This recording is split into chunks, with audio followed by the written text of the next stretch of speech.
Good afternoon, students. Welcome back to the online sessions.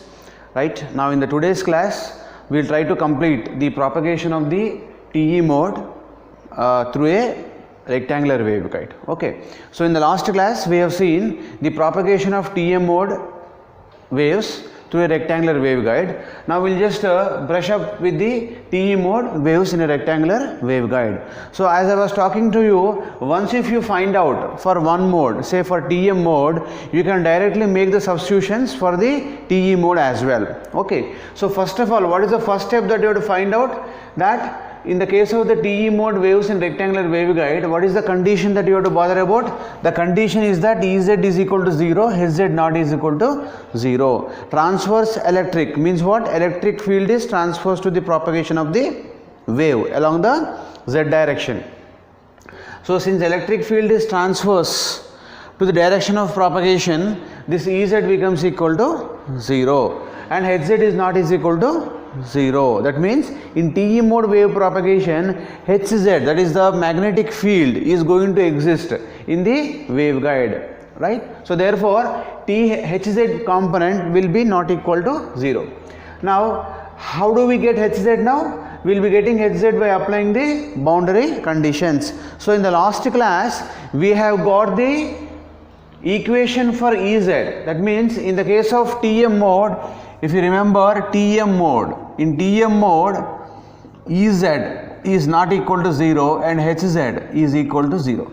Means we have to get the equation for Ez, right? So in the case of TM mode, we have got Ez in terms of sine components, sine n pi by a into x, sine n pi by b into y, and rest of the thing is going to be same. So now in the case of the TE mode, we get a reverse of it, right? Because wherever we are going to have an electric field, transfers to that electric field or perpendicular to that electric field, we are going to have the magnetic field. So therefore, this cos, wherever we get a sine function here, we will be getting a cos function here. Therefore, directly we can make a substitution for Hz after applying the boundary conditions. So after applying boundary conditions, directly we will be getting, now I am writing this equation directly because we will be getting a reverse solution here in comparison with the TM mode. So for TE mode, we have to get the expression for Hz. This Hz is equal to, now what I can write now, C cos m pi by a into x, n pi and cos n pi by b into y, e power j omega t minus gamma z. So that is the equation we normally going to have, we normally going to get. Now after we get into the equation for the magnetic field component along z direction, we have to solve the Maxwell's equations. Now that means, what are the two Maxwell's equations? Del cross E is equal to del cross E is equal to minus j omega mu h and del cross h is equal to j omega epsilon E. These two are the Maxwell's equations, and we have represented these two Maxwell's equations in the previous class. Now where we have got the equations for Ex, Ey, Hx, Hy. Okay, now same equations once again we normally going to get over here also. So here also we will be getting the same equations. Ex, Ey, Hx, Hy is normally going to be same, they won't really change. Now what is important is here, this Ez component is equal to 0 for the TE mode. For the transverse electric field mode, the Ez component is normally equal to 0. Now in these equations, wherever we have Ez, just simply make it is equal to 0. Now this Ez is 0, this component goes, and Ez is 0, this parameter goes, and here in this equation, where is Ez now? I have Ez here, so this becomes equal to 0. In this I have Ez here, this becomes simply equal to 0. So now we left over with this particular expression now. So what is Hz? Hz is this. So dou by dou y of Hz. So we have to differentiate partially with respect to y here. If you differentiate partially with respect to y, what is that I have here? This is x component, which is constant, taken outside. E power j omega t minus gamma z also taken outside. We don't involve that in the differentiation. Now we have a y component here. See, cos n pi by b into y. So what is differentiation of cos? It's going to be minus sign.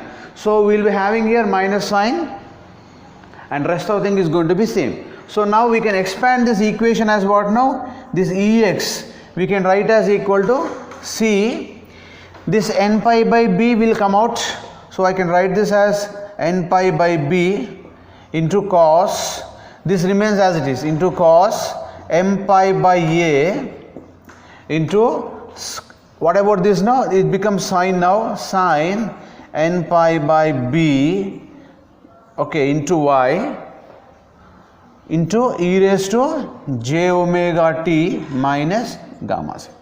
So this is the equation that we will be getting for Ex component for the TE mode waves. So TE mode waves are also known as H waves or H field waves. Why they are called as H field waves? Because Hz is not is equal to 0. Since Hz is not is equal to 0, I call this as H field waves or TE mode waves. Either one is going to be same for us. Now let us solve for this now Ey equation. What is going to be Ey now? In the Ey I have dou Hz by dou x. So I have to do the operation for this. Now here this is going to be minus into minus plus, it will be here, so I will be getting this equation. The next Ey. So in Ey what is that I have now? So whatever that we have here, Ey is equal to, I have here j omega mu by h square into dou by dou x of hz. So I will be finding partial differentiation of the x component here. I have x component here. So this x component I will make the partial differentiation. So I will be having c into m pi by a into sine m pi by a into x into cos n pi by b into y into e raised to plus j omega t minus gamma z. So that is the equation that we will be getting over there. Okay. So that is the equation for Ey, right? See, what is that we are exactly doing here? We are simply solving the equation from the Maxwell's equations. So we are simply solving the equations from the Maxwell's equations, nothing else we are doing. If you solve for one mode, other mode is going to become really easy for us. So since we have solved for TM mode already, a lengthy equation, now I am reducing my work because everything will be repeated. So I am writing them, I am writing the equations from the previous derivation, right? Now let us look into Hx now. What I can write Hx as now? Hx is equal to, this component is really gone. So gamma by h square into, it is going to be dou by dou x. Dou by dou x means here I am going to have a change here, c into cos means sine m pi by a into x. This m pi by a will be coming out, so I will write as it is. Then rest of the components are going to be same. So cos n pi by b into y into e power j omega t minus gamma z.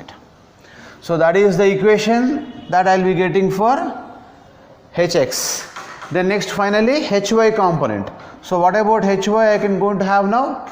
It is going to be differentiation with respect to y. So gamma by h square with respect to y. I have y here. So therefore I am going to have constant c into n pi by b. Rest of the components are going to be same. Cos m pi by a into x into sine, differentiation of cos is minus sine. So I will be having sine of n pi by b.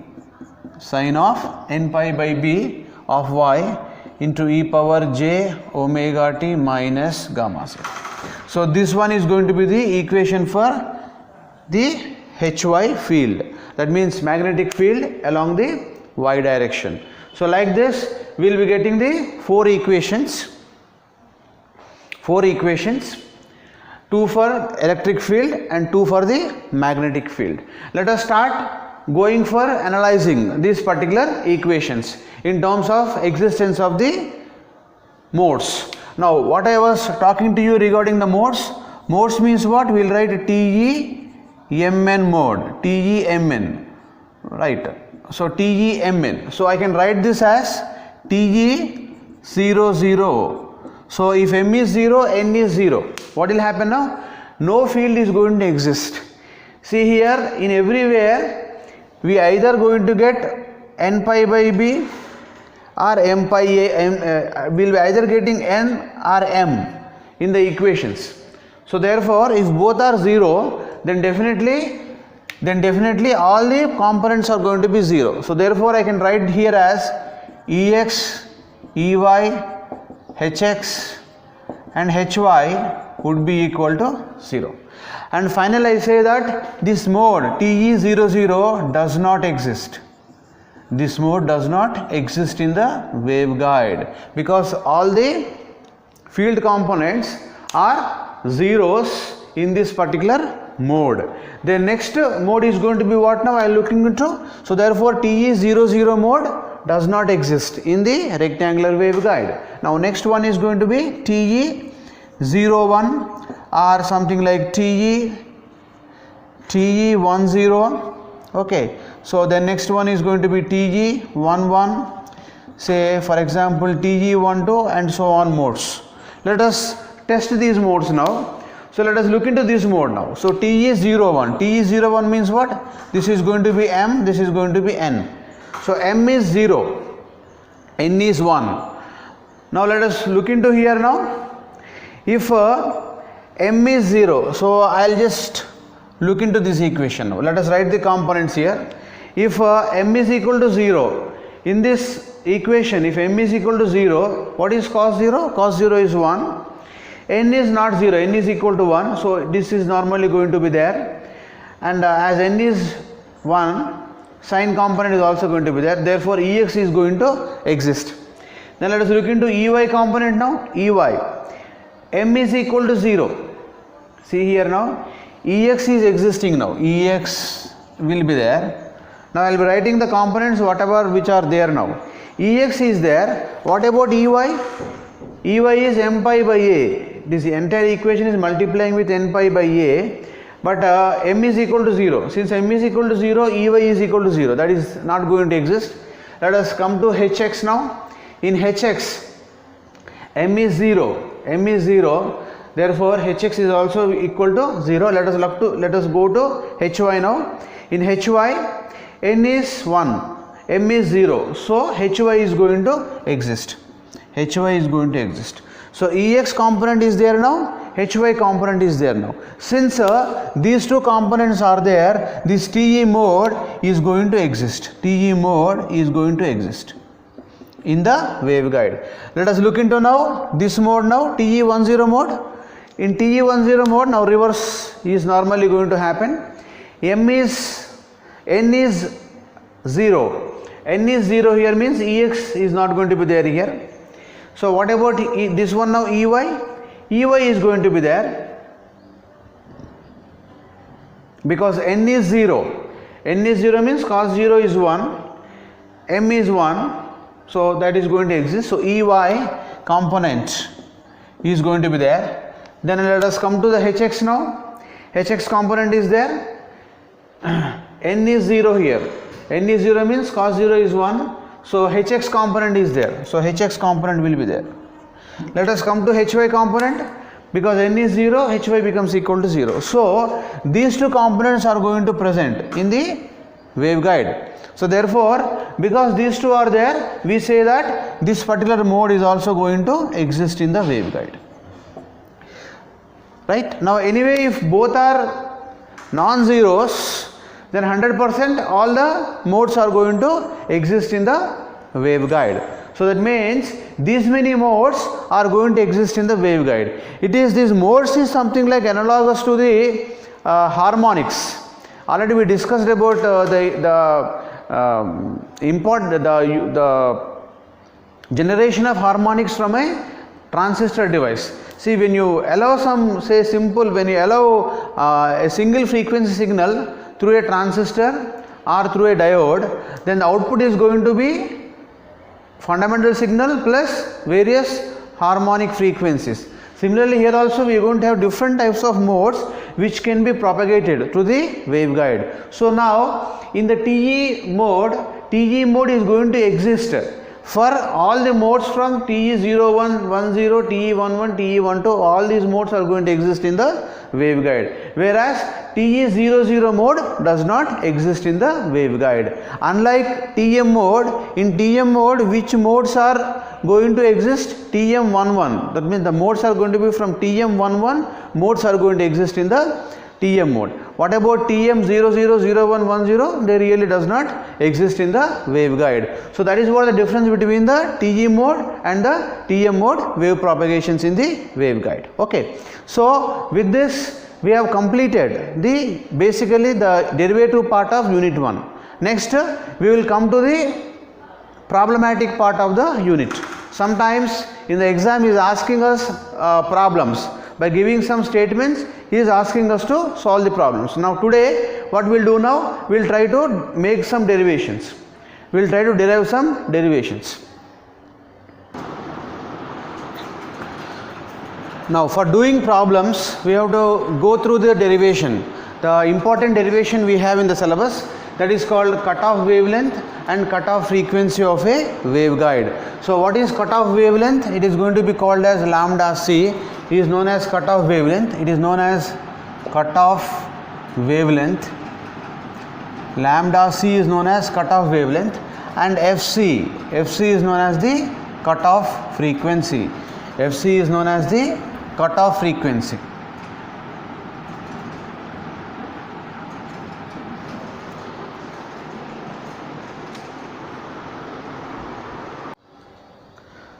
Well, having it done with the derivative part of TE and TM mode propagations in rectangular waveguide, we will go through the problematic part of the syllabus, where we have to derive the certain equations which are very important to solve the problems. So in that, first one is going to be cutoff wavelength and cutoff frequency of a waveguide, where this lambda c is known as the cutoff wavelength and FC is known as the cutoff frequency of a waveguide. Now basically a waveguide can be called as a high pass filter. What is the meaning of that high pass filter? What is the characteristics of a high pass filter? That means if this is a frequency, high pass filter means what? It has to allow the high frequencies to flow through it. It has to stop the low frequencies to flow through it. That means if you write that it is a gain, say gain in dB, if you write this as gain in dB, then the response is going to be like, this is going to be the response you are going to have. That means this is known as the cutoff frequency. So after this cutoff frequency FC, the waveguide is going to transmit all the frequencies without attenuation. So without attenuation, the waveguide is transmitting after the cutoff frequency. Therefore, we simply call this as a cutoff frequency for high pass filter. So therefore, a waveguide, a rectangular waveguide can also be called as a high pass filter. Means if you allow the frequencies from 0 to FC, you are going to experience the attenuation in the signal. So the signal is not going to be really good enough for us. So if this is the maximum signal, so if you come down by 3 dB, so if you come down by 3 dB, this is a 3 dB gain. So if you come down by 3 dB, after 3 dB will be considered as the cutoff frequency generally. So instead of this we are going to consider, so we will consider the cutoff frequency here FC. So for more practical reasons, we can consider the cutoff frequency going to be FC below the 3 dB gain or half power gain. So therefore at half power gain we are going to get the cutoff frequency. So what I have shown here is the basic characteristics of a high pass filter, where we have indicated that a high pass filter is always going to allow the signal, allow only the high frequencies to flow through it. after the cutoff frequency. That is what we have understood from the characteristics. Now the waveguide is going to behave similar to the high pass filter only. Therefore this rectangular waveguide can also be called as a high pass filter. So I can say a waveguide can be called as a high pass filter. Very important conclusion that we normally going to have. Now in the earlier classes we have, before solving the boundary conditions, what we did now, we have taken a condition now, h square is equal to a square plus b square.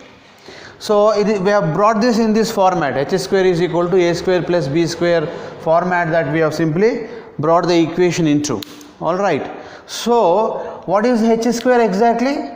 Now h square means what, that we have got now, h square is equal to gamma square plus omega square mu epsilon. Remember, we have replaced h square with gamma square plus mu epsilon, right? So this one we have got from the derivation in the previous equations. So directly I am taking that particular derivative part here. So h square becomes equal to gamma square plus omega square mu epsilon, I can write. Now what is a we have got previously? N pi by b. What is a? N pi by b. So we got n pi by b whole square plus b m pi by a whole square. Right? So these are the equations which we have got previously. So the constant values are replaced like this, which is what we have got previously. Okay, now we have to solve this equation now. So this is the equation that we are going to get. Now what is gamma here? Gamma square. How can I write gamma square now? Gamma square is equal to, say, m pi by a whole square plus n pi by b whole square minus omega square minus omega square mu epsilon. Alright. So therefore gamma is equal to, what is the equation I get? Under root m pi by a whole square plus n pi by b whole square minus omega square mu epsilon. So that is the equation that I will be having. Now what is basically gamma? Gamma is nothing but equal to alpha plus j beta, because gamma is a propagation constant. Propagation constant can be written as equal to what now? Attenuation constant plus phase constant. Okay, so that means this gamma can be written as in terms of real part and the imaginary part. So here alpha is nothing but the real part of gamma, okay, and beta is nothing but the imaginary part of the gamma equation, imaginary part of gamma. Okay, so that is what the conclusion we can have now, right? Now we have to find out the cutoff wavelength and cutoff frequency for this particular equation, right? So we solve this equation to find out the cutoff frequency and cutoff wavelength. All right, now let us have two conditions now. What is the first condition that we are going to have now?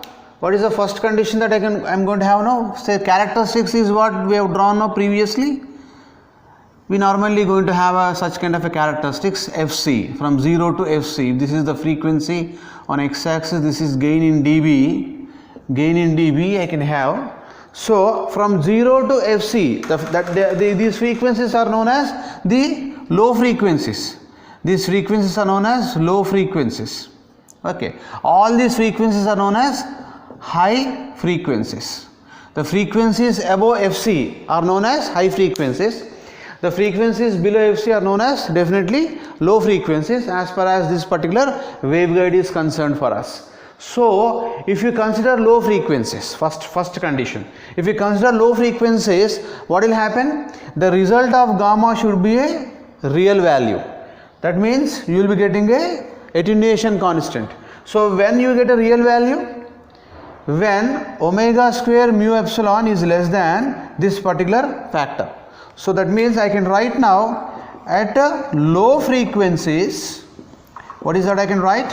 At low frequencies, I can just write down now omega square mu epsilon, this value would be less than m pi by a whole square plus n pi by b whole square. So this is the equation I can have, right? So at low frequencies, this omega square mu epsilon would be very less than this one. I can just have something like very less than m pi by a whole square plus n pi by b whole square. When n pi by a plus n pi by b whole square becomes more than this, the result is going to be definitely positive, right? So if the result is positive, it is known as real part. As it is a real part, what is that it is equated to? It is equated to the attenuation constant alpha. So therefore the result is that gamma becomes approximated to the real part, that is real part of gamma, which is equal to alpha for us. What is alpha? Alpha is known as attenuation constant. Alpha is known as attenuation constant. What is the meaning of attenuation? Decreasing. The signal level is normally going to decrease due to the attenuation. So attenuation is there, means what? Signal is not getting propagated through the waveguide because of attenuation. That means all the low frequency signals are going to get attenuated in this particular condition. So therefore no signal will be coming at the output of the waveguide at low frequencies. So that is what the conclusion we are going to have. Now that means what now? We are not going to use this particular condition for a waveguide. Now let us look into the next condition now at high frequencies. Let us go with saying at high frequencies. What is the meaning of high frequencies? High frequencies means what? Which are greater than Fc. The frequency is greater than the cutoff frequency Fc is known as the high frequencies for us. So at high frequencies we write omega square mu epsilon would be greater than, very greater than, okay, m pi by a whole square plus n pi by b whole square. So these are the equation that we are going to have. Now when we normally going to have this part is greater than this part, then definitely the resultant is going to be a imaginary component. It is not going to be a real component. So therefore the resultant of this is going to be the imaginary component. So gamma simply becomes equal to the imaginary part, which is nothing but the j beta part we are going to have, which is going to be beta for us. What is beta? Beta is known as the phase constant. Beta is known as the phase constant. So as it is a phase constant, because the phase is varying, we say that the wave is propagating. Simple thing is that, see for example, if you draw a waveform like this, okay, so say from 0 to infinity the waveform is proceeding in the forward direction. Now here if you observe this carefully, at every instance of time, see this one, this one, this one, this one, all these instances of times, the phase value is changing. Now since the phase is changing, we say that the wave is propagating in the forward direction. So therefore the wave is propagating means what? There should be compulsorily a phase change. Now since we are going to get a phase constant here, we say that phase is normally going to vary. Since phase is varying, we say that the wave is simply propagating through the waveguide. So this is the condition where we normally use that the wave is simply propagating. That means there are two situations which are arising now. What is the two situations which are arising now? Before the input signal frequency, below the Fc, there is no signal under consideration, there is no signal transmission under consideration. Then after Fc, the signal is getting simply transmitted. So that means what now? I can simply say that there is a transition. Now if you simply think about an ideal curve, ideal means what? Sharp breakdowns you are going to have. That means at Fc, if you consider, you are going to have a sharp breakdown as per the ideal characteristics of a frequency response. So as per this, before Fc there is no signal, after Fc you are normally going to have the signal propagating through the waveguide. So therefore there is a transition at Fc. Now just at FC, just before FC, practically what I can just say now, just before FC, what will happen? These two components becomes same. Now I can say at cutoff frequency, FC,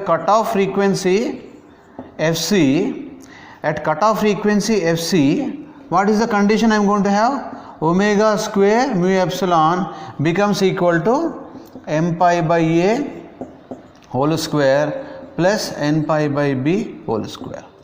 When this is true, then what happens to gamma? Gamma is nothing but equal to under root of these two factors. Alright, m pi by a whole square plus n pi by b whole square minus omega square mu epsilon. Right, this is the equation I have. Now when these two are same, what happens now? This becomes 0 now altogether. So therefore your gamma simply becomes equal to 0. So this is what the point of discussion now. Now here your gamma value becomes equal to 0. So when gamma value becomes equal to 0, then now we will derive the equation for this. That means now the equation has been completed now. When gamma is equal to 0, in this expression let us substitute gamma square. This is the one gamma square now. When gamma square is equal to 0, then what is it you are going to get now? It's going to be 0 is equal to 0 square is 0 is equal to simply m pi by a, or else gamma also you can just have it over here. N pi by a, m pi by a whole square plus n pi by b whole square, alright, minus is equal to 0 no? Yeah, minus omega square mu epsilon, minus omega square mu epsilon I can write. Now after I write this, what I am going to have now? These two I can equate now. Omega square is equal to what I can have? 1 by mu epsilon of m pi by a whole square plus n pi by b whole square I get. So this is the equation that I will be getting over here. Now here omega is equal to what I can write now? 1 by under root of mu epsilon, right? I just simply apply square root on both sides, then I will be getting this. So m pi by a whole square plus n pi by b whole square under root. So this equation that I will be getting here for omega. Now we know what is omega. Omega is 2 pi f. Now this we are writing for at cutoff frequency. Therefore I can write this as omega c. Write this as omega c here. Right? At f is equal to fc, we normally going to have omega c here. We will write this as omega c. So therefore this equation remains as it is here. Right? Then next, what is the next equation we get now? Simply fc becomes equal to now 1 by 2 pi under root mu epsilon, okay, m pi by a whole square plus n pi by b whole square. So this is the equation that I will be getting under roots, right? So this is known as the equation for cutoff frequency. This is known as cutoff frequency of a rectangular waveguide. So this is the cutoff frequency of a rectangular waveguide. Now from this cutoff frequency we will find out the cutoff wavelength, lambda c. What is lambda c? Basic equation, lambda c is equal to c by f, where c is the velocity of light. Okay, so this is the equation we have for cutoff frequency. All right.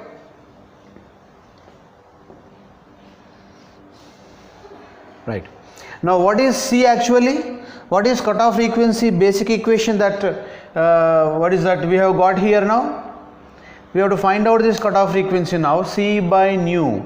So FC, this is going to be simply FC I can write. Cutoff frequency no FC. So therefore I will write lambda C is equal to C by F. So this I can have C. Alright. So 2 pi under root of mu epsilon, okay, and this factor, this entire factor I can just have it over here, that is m pi by a whole square plus n pi by b whole square under root. So this is what the expression for the cutoff frequency that we normally going to have. Now we will solve this cutoff frequency to get the equation now. Well, now we will continue to get the final equation now. So instead of doing all that whatever that we did just now, so let us going to get into the final equation now. So here in Fc, what I can write Fc further, 1 by 2 pi under root of mu epsilon.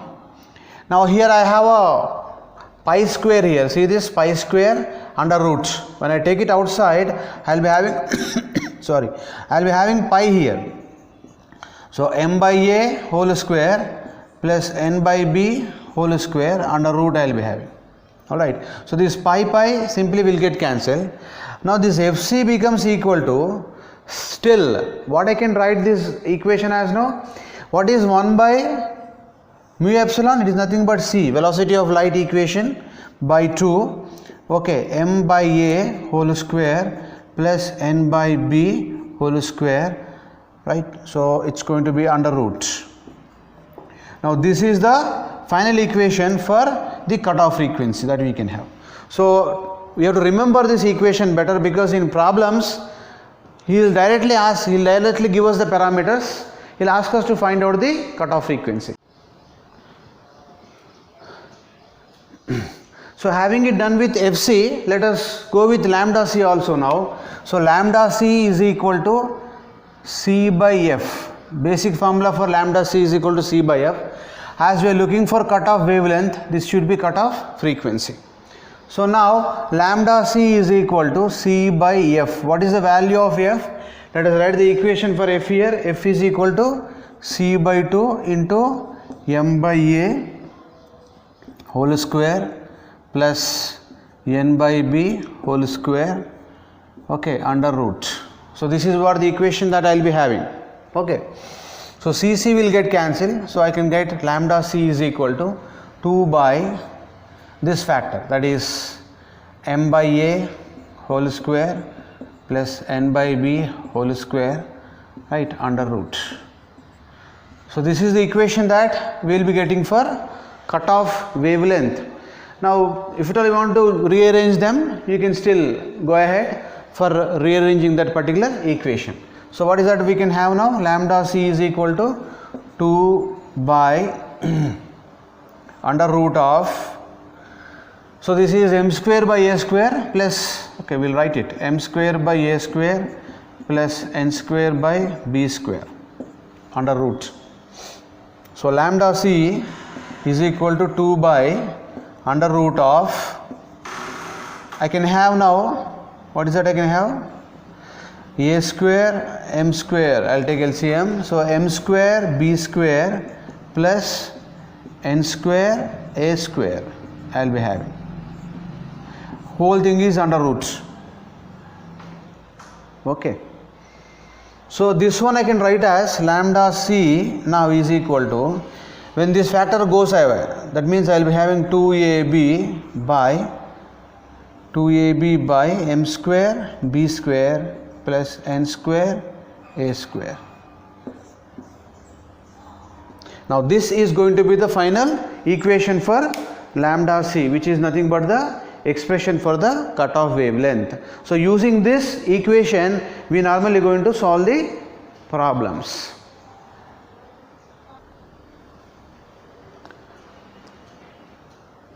Now the next important concern is going to be dominant mode in the TE waves. So in the TE waves, what is the dominant mode we have to find out.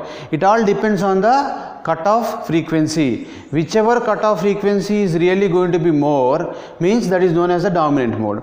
That means if you increase the cutoff frequency, what is the meaning of it? If the cutoff frequency is increased, means it is allowing the more higher frequencies. That means it is more acting like a high pass filter. So that is the required condition that we are normally looking for. So therefore the expression for cutoff frequency what we have just now got, 2ab by under root of m square under root of m square b square plus n square a square. So this is the equation which we have got for the cutoff frequency earlier. So using this equation we have to get the values for it, right? Now we have TE01 mode. For TE01 mode, let us find out the cutoff frequency. So lambda C for TE01 mode. So lambda C for TE01 mode we calculate. So here what is m value? M is nothing but 0, n is nothing but 1. So let us substitute those values now. 2ab by m is 0, so therefore this factor goes 0. N is 1, so 1 square is 1, so I will be having here as under root of a square. Alright, so this square root 2 will get cancelled, a will get cancelled, so we will be getting a value called 2b. The next TE10 mode.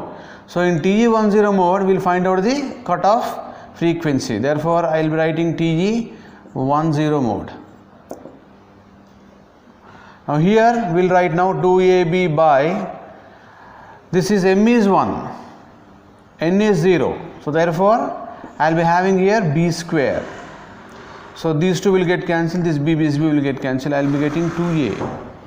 The next for 11 mode, TE11 mode, so lambda C for TE11 mode I will be having, what I can write this as now, 2ab by under root of m is 1, n is 1, so therefore a square plus b square I can write, right? So you normally going to get some value, okay, which will be definitely less than 2a, say some value, say x. Now all the higher order values, whenever you are going to substitute, definitely you will be getting some values, right? So here this x value would be less than 2a. Why? How can I say that it is less than 2a? Now already we know the waveguide. What is the waveguide that we have now already? Let us draw the waveguide. So the horizontal section, this is the horizontal section of the waveguide. So the horizontal dimension of the waveguide is going to be a, which is more than the vertical dimension, which is b, height of the rectangular waveguide. So this is the waveguide that we have, right? This is z axis we are going to have. Now this is the waveguide that we have. So the dimension of this waveguide A will be greater than the dimension B. So here in this rectangular waveguide always A would be greater than B. A would be always greater than B. Since A is always greater than B, what is it you are going to have now? TE10 value is greater than TE01, which is greater than TE11 and so on and so forth. So therefore TE10 lambda C value, that means the cutoff wavelength for TE10 would be greater than the cutoff wavelength for all the rest of the modes, that is 0, 1, okay, which is greater than lambda C of 1, 1, okay, so on and so forth. Now since the cutoff frequency, cutoff wavelength of this TE10 mode is more than the cutoff wavelength of rest of the other modes, we say that TE10 is the dominant mode. So TE10 is the dominant mode for us. TE10 is known as dominant mode. Is known as dominant mode in the rectangular waveguide. So we conclude that TE10 is the dominant mode because of the cutoff wavelength. Since cutoff wavelength is more than the cutoff wavelength for rest of the other modes, we simply conclude that TE10 is normally going to be the dominant mode for us. So because why we have to calculate this? This will be used most often in the problems. He don't give us the values of m and n. He simply says that dominant mode. So by saying dominant mode, we should assume the values of m and n are going to be 1, 0. So by using that, we have to solve the problems. Okay. Now next we start doing some of the problems.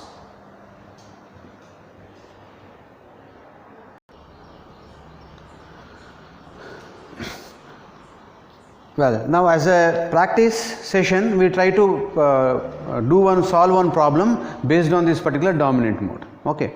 Now please take a notes and take down the problem. Okay. So all these derivations, whatever we did in the unit number 1, unit number 2, please try to practice. If you practice them, then only you can able to solve them in the examination. Otherwise, you will get confused, because there are going to be very big equations. So therefore, if you solve the equations, then only you can able to do well in the exam. Okay. Now let us take down the problem now. When a dominant mode is propagated in an air-filled rectangular waveguide.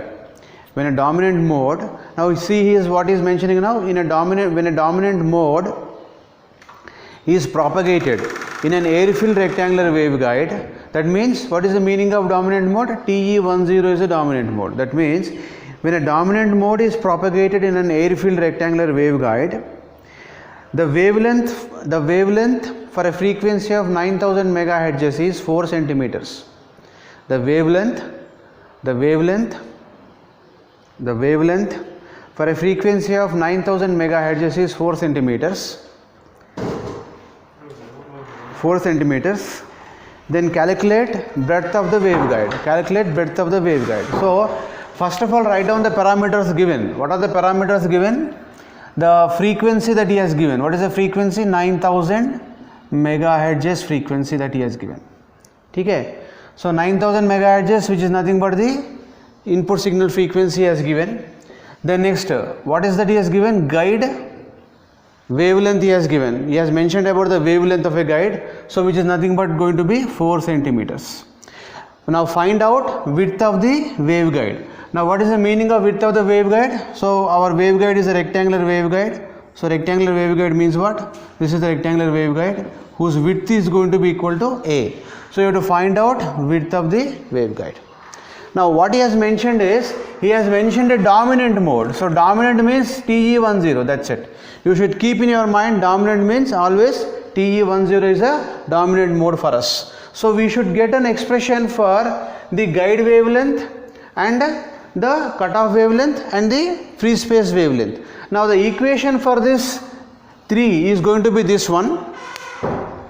Remember this equation also, because for solving problems, we have to remember this particular equation, which is going to give a relationship between the lambda g known as guide wavelength, the cutoff wavelength known as lambda c, and the free space wavelength known as lambda naught. So once you know this relationship, we will find out the value for we have to find out the value for A now here. That means we have to get the value for A. So how do we get the value for A actually? First of all, to get the value for A, what is lambda c basically? See, for a dominant mode, just now we have computed for a dominant mode. For a dominant mode, lambda c is equal to 2 into A. So you have to calculate first of all lambda c, right? Once you calculate lambda c, you can find out A. A is equal to simply lambda c by 2. Okay. So lambda c you have to find out from where we are going to get the lambda c. From this equation, we normally going to get we have to get the value for lambda c. Okay. So therefore, the relationship is already known to us. So using this relationship, we normally going to find out. Now let us try to write this equation first of all. 1 by lambda g square is equal to 1 by lambda naught square minus 1 by lambda c square. Now by solving this equation for lambda g, what I can go to have now? Take LCM of lambda naught square, lambda c square. I can write this as lambda c square minus lambda naught square. Now when I write this for lambda g square, it will be inversed. So therefore I can get lambda naught square, lambda c square by this factor. Now when I get lambda c, it will be under root. So therefore these root and square will get cancelled. I will be getting lambda naught lambda c. And from this equation now I can take lambda c common, lambda naught c square common. So I am having lambda naught by lambda c square. So it's going to be 1 minus this. When I take this lambda c outside, then I can write this under square root. Now this lambda c simply will get cancelled. So finally I will be getting lambda g is equal to lambda naught by 1 minus lambda naught by lambda c whole square. Okay, under root. All this is going to be under root. So this is the equation for lambda g that I am going to get. Now lambda g, is it given? Yes, lambda g is given. Guide wavelength has been given as 4 centimeters, right? Then what is lambda naught? Lambda naught is equal to c by f. C by f, right? Now what is c? C is nothing but velocity of light, 3 into 10 power 8 meters per second, right? By frequency. What is the frequency given to us? It's going to be 9000 megahertz. So 9 into 10 power 9 I can write. Alright. So this is normally goes with 3 times. Here it's going to be 1. So it's going to be something like 1 by 30. So you'll be getting here as 1 by 30 as the lambda naught. So I am going to get now 3.33 centimeters. Lambda naught would be approximately 3.33 centimeters. Lambda naught would be 3.33 centimeters. So I will be getting lambda naught from this equation. Now by substituting lambda naught and lambda g, we should get the value for lambda c. So by substituting these two values, you are supposed to get the value for lambda c. So the lambda c value we will be getting as 6.032 centimeters. Now as it is 6.032 centimeters, what is a now? From this a is equal to by 2 I am going to have. So by 2 means 6.032 centimeters by 2. So it will be equal to 3.016 centimeters. So the dimension A is equal to around 3 centimeters that we normally going to get over here. Then what about B now? What about B? How can I get the value for B? How can I get the value for B? A is equal to 2 into B. A is equal to 2 into B I will write usually to proportionality for a rectangular waveguide. So with this we will be getting the value for B. B is equal to A by 2. Okay, which is approximated to around 1.5 centimeters. So like this we will be getting the various values from a rectangular waveguide if you just know the formulas. So only thing is you should know the formula for lambda c, you should know the formula for this lambda g, this relationship, and you should know the formula for lambda naught. Once you know all these formulas, then you can easily compute the problems. So with this session we normally end up our class today. In the next class what we do is we do few more problems and we start unit number 3 in the next class.